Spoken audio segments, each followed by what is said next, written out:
Olá, seja bem-vindo à nossa segunda aula aqui no curso prático para elaboração de dissertação.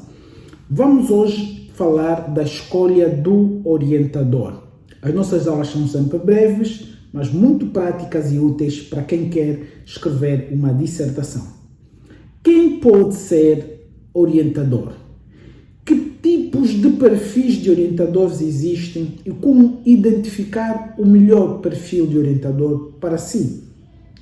Quais são os erros que você deve evitar para não cruzar com o orientador errado? Bem, estes são os tópicos que iremos discutir ao longo da nossa aula e esperamos que no final da aula o estudante seja capaz de reconhecer o orientador adequado para si e evitar aquele que efetivamente poderá constituir obstáculo ao avanço da sua pesquisa. O orientador, idealmente, deve ser alguém com uma titulação superior, ou seja, se está a trabalhar ao nível da graduação, o orientador deve ser um pós-graduado, deve ser um mestre, no mínimo, para orientar um licenciado.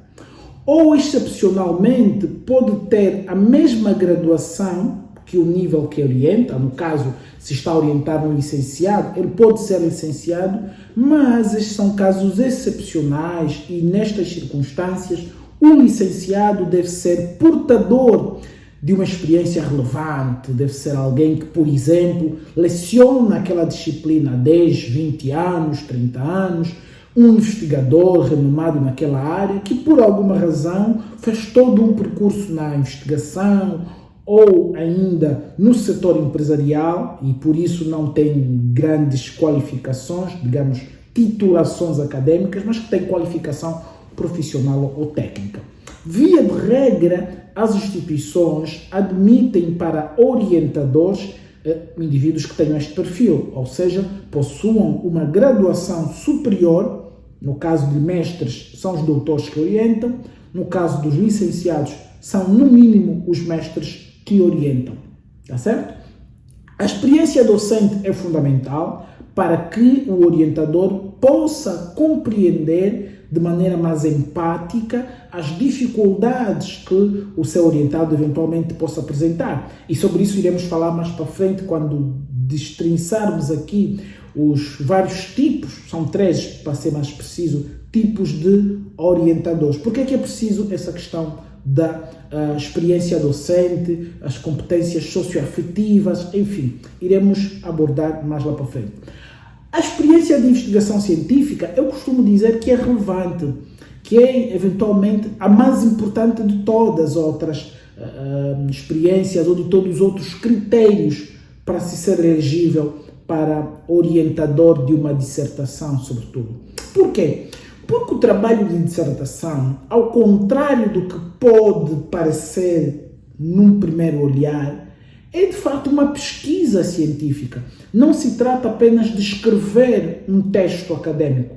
Trata-se de desenhar, de ajuizar, avaliar todas as implicações da escrita acadêmica. Para isto, é preciso que o indivíduo que vai tutorar, que vai mentorar, que vai instruir, acompanhar, tenha feito esse percurso acadêmico. Mas, sobretudo, o trabalho de dissertação é uma pesquisa. Aliás, não é por acaso que o mestrado é a porta, é o início da investigação ao nível da academia. É a partir do mestrado que o estudante se estreia efetivamente como investigador. A licenciatura é uma espécie de verbete de entrada, não é? Licenciado, está licenciado numa determinada área, uma verbete de entrada. Mas a investigação científica, ela começa efetivamente ao nível de mestrado. Portanto, quem vai orientar uma dissertação deve ser alguém, ou seja, idealmente deve ser alguém que tenha alguma experiência de investigação científica, de tal sorte a que o estudante possa ser confortado, acompanhado, devidamente esclarecido e orientado naquelas questões mais técnicas, a questão amostral, a questão da validade dos dados, os testes. Se o seu professor não é investigador ou não realizou uma ou outra investigação, ele provavelmente terá dificuldades de lhe orientar em determinados aspectos, o que poderá ser prejudicial para si. Portanto, é fundamental que o orientador tenha essas habilidades. Bem, que tipos de orientadores existem? Bem, existem na nossa classificação aqui, essencialmente 3 perfis de orientadores. Tem aquele orientador que nós designamos de orientador mandão. Ele recebe o e-mail e diz, olha, está errado, o capítulo 2, segundo capítulo não está bem escrito, reformular. Mas não diz o que reformular, não diz se são questões formais ou substantivas do texto, ele apenas diz para fazer. O orientador mandão, ele fica na poltrona, fica na bancada, é treinador de bancada, como se diz na gíria desportiva, não põe a mão na massa e é ríspido, é seco, é distante, ele não dá o telemóvel, só fala com o seu estudante por via de e-mails, é demasiado formal, muito frio na relação. Portanto, este é seguramente o tipo de orientador que você deve evitar, o orientador mandão. Fuja de professores que não sejam, digamos, abertos, flexíveis, empáticos. Fuja destes orientadores, porque normalmente a relação não funciona, porque o processo de orientação é um processo relacional. A relação é uma relação duradoura, é para 4, 3, 5 meses ou mais. Então é preciso que haja empatia e existirão circunstâncias em que você precisará mesmo falar com o professor por telefone e não por e-mail, ok? E se esse professor é muito formal, tem de mandar um e-mail para marcar, etc., eventualmente pense bem se este não vai ser mais um obstáculo no seu caminho do que uma ponte no seu processo, tá bom? Há um outro segundo que é o orientador laissez-faire, é deixar fazer, né? Aquele orientador que não se importa. Você escreve o e-mail, ele diz, olha, tá bom, avance. Diferente do mandão. O mandão, ele até lê, mas não ajuda. Identifica falhas, mas não diz quais falhas.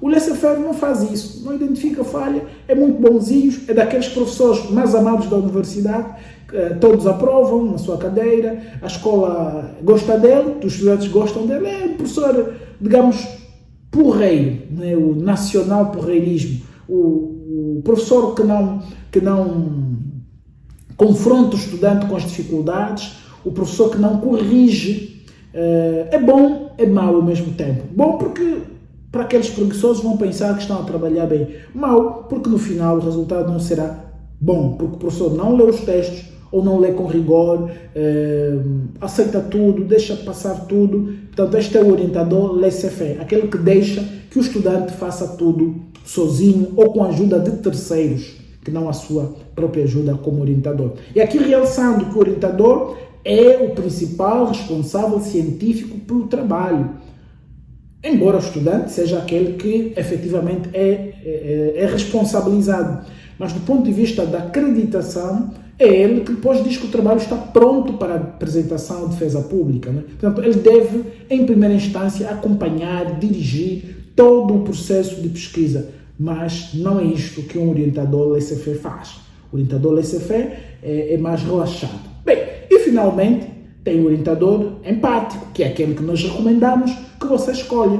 O orientador empático, ele é rigoroso, mas é atencioso. Ele identifica o erro, mas diz qual é o erro, orienta como resolver, é disponível para comunicar, ele conversa, reúne com o estudante, tem disponibilidade. Está a perceber? É uma pessoa que sente a dificuldade do estudante, coloca-se no lugar do estudante, pratica este exercício de alteridade, né? Colocar-se no lugar do outro e tenta adotar uma metodologia de trabalho que seja favorável para os dois, quer para o estudante, quer para si. Diferente do orientador mandão, que só faz as coisas conforme a sua conveniência, conforme o seu bel prazer, e nunca leva em conta as particularidades do estudante, as dificuldades do estudante. Bem, o orientador empático, aquele que tem empatia, que se solidariza com as dificuldades do outro, é o orientador adequado. Okay? De uma maneira geral, o que se recomenda é efetivamente escolher o orientador empático. Em entre os orientadores empáticos, você precisa escolher aquele que tem uma melhor relação institucional com a sua escola. E eu tenho estado aqui, já muitas vezes tive de quebrar o galho, como se diz, tive de orientar estudantes cujos orientadores os abandonaram, tive de resolver situações várias em escolas onde trabalho, porque escolheram maus orientadores. Em alguns casos é porque o orientador não tem uma relação institucional. O que é uma relação institucional? Bem, há docentes que só vão à escola para dar as suas aulas. Sim, porque a atividade docente é uma atividade secundária, complementar dele. Ele durante o dia está trabalhando nas empresas, no governo, em outros lugares, e só à noitinha é que vai à universidade dar aquelas 2, 3 aulitas na semana. Resultado, ele não está envolvido com a vida institucional, não conhece as normas, os normativos, os regulamentos, as dinâmicas interinstitucionais, interrelacionais. Isto acaba por ser prejudicial para o estudante, porque o processo da escrita ele pode ser demorado, mas um dia termina. Depois começa um processo mais burocrático, administrativo, junto do seu departamento. A inscrição do tema, a seleção do júri, a composição da mesa, a marcação da data da defesa. E se o seu professor não está, digamos, imerso, embrenhado na vida institucional, você pode ter, de fato, alguma dificuldade, porque ele não vai ser um interlocutor útil para si e, em alguns casos, você terá de fazer o papel do orientador, ir ao secretariado, saber da marcação e coisas do gênero. E há universidades que não permitem que sejam estudantes a fazer isso, dizem que este é um papel exclusivo do orientador, e se o seu orientador não tem este tempo, portanto, você pode ser prejudicado aqui. Aliás, a questão da falta de tempo é, a todo momento, aqui chamada, evocada como uma desvantagem. Portanto, o seu orientador deve ser alguém que tenha alguma disponibilidade. A reputação comunitária. Bem, o orientador deve ser alguém que goza de boa reputação na escola, né? Que seja conhecido como um bom professor, atencioso, competente, etc, etc. Porque se você escolher um orientador que tenha, por exemplo, a reputação de laissez-faire, ou um orientador que tenha a reputação de ser negligente, ou de ser, digamos, corrupto, fraudulento, etc. Toda essa reputação negativa, toda essa representação social, comunitária que se tem sobre o seu orientador, acaba como que por transferência a passar para si. E isto pode lhe prejudicar na mesa de júri. Okay? Pode lhe prejudicar. Então, tente conhecer o background, o passado do professor. Já orientou? Quem que ele orientou? Quais são as notas que os seus estudantes têm? Ele como é que é visto? Os seus colegas o respeitam, mais ou menos? Okay? Tente fazer uma due diligence, um trabalho de casa sobre quem é efetivamente esse seu potencial orientador dentro da sua comunidade acadêmica. E depois, o tipo psicológico. Por que o tipo psicológico é importante? Porque, como qualquer relação, há momentos bons e momentos maus. Se você já é colérico, você é uma pessoa que aquece em pouca água, procure um professor mais brando, um professor mais tranquilo, porque existirão momentos que vocês estarão em desacordo, e é normal, é expectável que isso aconteça, mas terão de ser suficientemente maduros, adultos, para ultrapassar eventuais desacordos, eventuais divergências. Mas se o vosso tipo psicológico for dois bicudos, né? Como se diz no velho adágio, bicudos não se beijam, então não vai funcionar. Tem que ser o côncavo e o convexo para que haja encaixe e que a estrutura oleie e funcione. Portanto, tente ver um orientador que seja, digamos, mais adequado com o seu perfil psicológico. Se você é muito calmo, então escolha um orientador um bocadinho acelerado, que isso também é bom, porque se você trabalhar numa velocidade lenta, o seu orientador vai puxar por si. Se o seu orientador é muito acelerado e você também é acelerado, é muito colérico, pode não funcionar. Então tente aplicar aqui a lógica dos casais, né, dos casamentos. É preciso que haja complementaridade e não redundância, não oposição. E, finalmente, a questão do tempo, que já referimos aqui. A questão do tempo é a todo momento evocada para a escolha do orientador. O orientador deve ser disponível, tá bom? Deve ser alguém que tenha tempo. Não escolha, como fazem a uma estudante minha aqui na Faculdade de Ciências, na Universidade Agostinho Neto, que escolheu um orientador muito ocupado. Ele é muito bom, mas é muito ocupado. O resultado, não lhe consegue responder aos e-mails, não consegue marcar reuniões, tem o seu projeto parado. Nem sequer o projeto foi aprovado até hoje, passados mais meses, mais 4 meses. Por quê? Porque o orientador é realmente uma pessoa ocupada. Diziam os antigos, os latinos, é no meio que está a virtude. Então procure combinar todos esses critérios para poder evitar trabalhar com um orientador que não corresponda às suas expectativas. E atenção, ao desenhar, ao elaborar as suas expectativas, seja comedido, seja moderado. Ou seja, as expectativas normalmente são declaradas no cronograma, não é de atividades. Quanto tempo que você acha que vai fazer a revisão de literatura?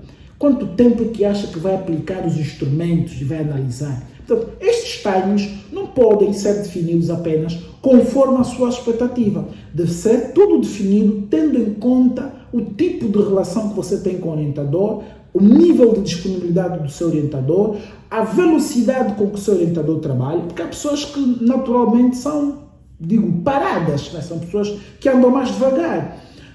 Então, você pode até ser mais acelerado. Contudo, não é você que define as etapas da pesquisa. É o seu orientador. Como dissemos anteriormente, ele é o responsável científico pelo trabalho. Portanto, ele é que vai dizer, olha, agora está certo, podemos passar para a fase A, para a fase B. Então, ao estabelecer estes marcos no seu cronograma, tenha em conta, tenha em linha de conta essa questão do seu orientador. A disponibilidade do orientador e a sua competência devem estar, articuladas. Bem, esta foi a nossa aula 2 e espero que você, com esta aula, tenha ficado mais claro sobre como escolher o orientador, ok? E vemo-nos já na aula número 3.